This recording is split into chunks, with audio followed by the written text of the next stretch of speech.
Yeah, and there too is, I mean, thinking about where you want to go, also think about like some regional things. Like part of the reason that going home was really good for me is it made me confront some of the ways that being on the East Coast and being on the West Coast has changed how I react to people. Like you really had to face some of the regionalisms. You know, I definitely had some confrontation about being a self-righteous West Coaster, and that was probably very good for me. You know, so, I mean, thinking too about like where you want to serve eventually, if you're at Starr King, but you feel like you're probably gonna be called somewhere else, doing CPE somewhere else might be a good way to go back to that kind of community. That's kind of why I wanted to hit the East Coast and experience that. Yeah. And I've got 2 friends in the DC area, so I can stay half time with one and I've you know, heard way I that could staying kind of with friends can be different than staying with family too, because there's not the same sort of guilt obligation built in. I mean, I have a really healthy, wonderful family system that I depend on a lot, but there's still familial obligation is different than friend obligation, just by the very nature of the beast. Anyone on the phone that wants to ask questions? Just remind us. You know, just.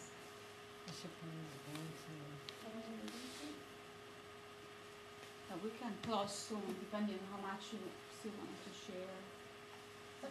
That was the first thing, you know, just know you're going to feel really overwhelmed the first 2 weeks of orientation. Like, I wanted to run out screaming. I totally doubted my call and thought that this wasn't meant for me, and never been in a hospital before, like other than like once, and so the hospital was really scary to me. Like, I didn't understand the language. The nurses were running around. Like, I felt like I was in the way. Yeah, a lot. And so it's just all normal. Like, you're gonna feel really afraid and ungrounded and lost, and just trust the that's why trusting the program is so important. I was like, well, my supervisor called me the next day to offer me the position. Obviously he trusts something in me. He thinks I can handle this. I'm gonna trust the program. Like, I'm gonna get through this, and everyone's gonna be in the same boat in regards to feeling scared. And it does. I never thought I'd believe this. I remember talking about it like the second week. I'm not gonna, you know. And they're like, no, you'll learn your way around. You'll get it. You'll feel comfortable. And it did. Like, after a couple of weeks, I was like, oh, okay. So just like starting a new job, but intensified. You just have to just know it's gonna happen.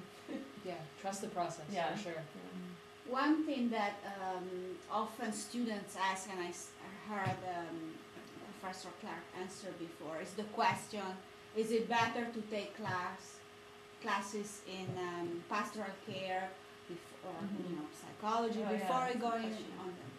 And his answer is usually, you don't have to. Yeah.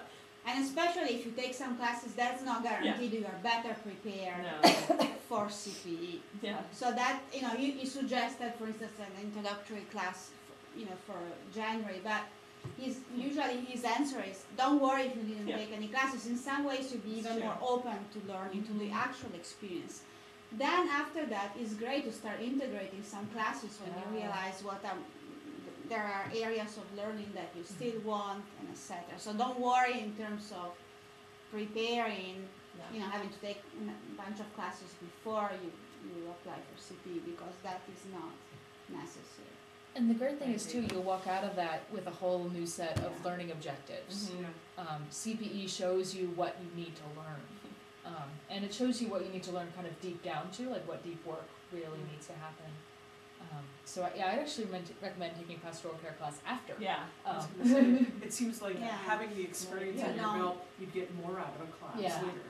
Some people that are very anxious often they think they want to take the classes so they'll be more prepared, but actually that's not. Especially like one of the things my supervisor said to me, because I went into this one encounter that I did a verbatim on, was like, if I'd only taken the death-dying class. And he was like, Caitlin, you know what you need to know about grief. What you need to learn is how to trust your deep knowledge. So in a lot of ways, it's what CPE is about learning to be enough in yourself, and not feeling anxious about what book learning you have. And another thing I would like to say in about CPE in light of then your Starr King experience is to really spend time with your advisor, not only before applying, so that you agree that it might be a good time, or maybe for different reasons it's not a good time. But afterwards, looking into the evaluations if you don't know units, because that is really important learning for you, but also for your advisor. So you remember afterwards, not to really, if your advisor doesn't remind you, that that they will look at it, but maybe it's after the summer, remind them and say, I want to spend time and look at it. Okay. I think it's very helpful for the advising relationship. Okay. I have a question. You're going into chaplaincy, right? So does that mean that you need to take 3 more units? Or is it, I need to do a year residency. Oh. I need to do a year residency and then 1 extra unit, a unit. Okay, so the summer was your 1 My unit. 1 unit, and now I have to do a year. Oh, okay. Yeah. So it's kind of the same as An internship an for. internship. Yeah, okay. And there are some programs too, especially the ones that are kind of more in weird regional places, like the one I did, where you can do, because most residencies won't take you until after you've had 1 unit already under your belt. But there are some programs who will take you on for the summer, and then if you do well, if you click with the program, if you seem to not be a complete schmutz, then they'll keep you on for the year.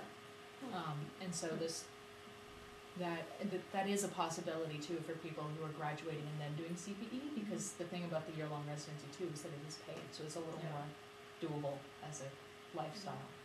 So for the most part, from what I understand, the CPE, the 1 unit is not. There's no stipend. You pay them.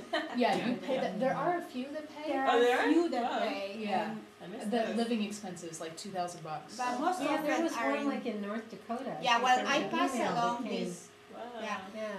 There are, usually regular sites don't send their information to, they know that everything is posted, etc. But the information that I get, and I always pass along through Octavio, and I post on Starr King this week, either places that offer stipends, but they are in places where not many students go, and so they are in need of students. So they will contact faculty around the states to let them know we really want. So I pass those, and also I get often then information later on from sites that didn't have didn't fill the program or had people dropping out, and so I always pass that. So there are always a few things happening even in the spring where people will write to me, I want to let you know we still have space for students, etc. So these are the things that I when I get these, I always post them and have them circulate to Starr King. And I would say too, from my experience this summer, don't be afraid to go somewhere that seems a little more bucolic, provincial. What's the term? Because Pastoral. Pastoral, yes, as it were.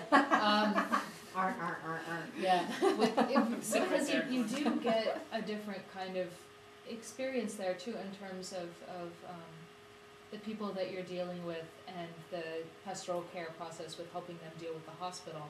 Because for somebody who lives in the so-called sticks, coming to the hospital is an entirely different experience than for someone in the city going to a city hospital, and that can be a really amazing learning opportunity. It's a different kind of intercultural dialogue that I think for ministers, and especially progressive ministers who want more confidence in talking to people who may be more conservative than they are, this can be an amazing way to have those sorts of conversations.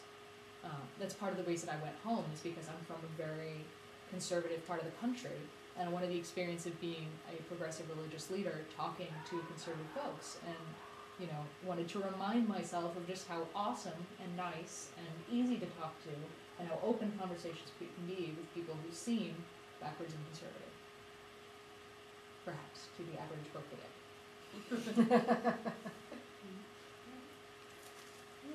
Any other questions? Good. Well, thank you, Caitlin and Ashley, for offering your time. That was really helpful and interesting. And thank you, Octavio, for setting it up and having the